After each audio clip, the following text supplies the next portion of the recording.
Kenapa dunia Islam menyanjung Malaysia? Ramai yang tak tahu di sebalik saiznya yang kecil, Malaysia memegang peranan besar dalam membentuk masa depan ekonomi dan sosial umat Islam dunia. Malaysia bukan sekadar mengamalkan perbankan Islam, malah Malaysia membina sistemnya.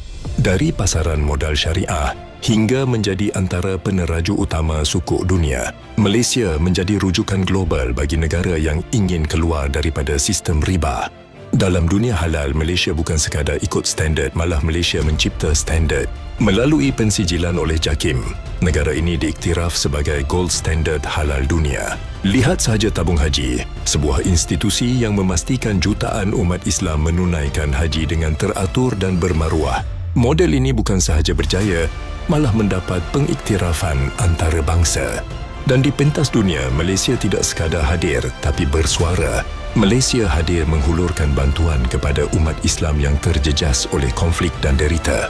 Dihormati kerana sistem, disegani kerana integriti, Malaysia membuktikan bahawa kemajuan tidak perlu mengorbankan nilai ketuhanan. Sebab itu, Malaysia terus mekar dalam hati umat Islam seluruh dunia.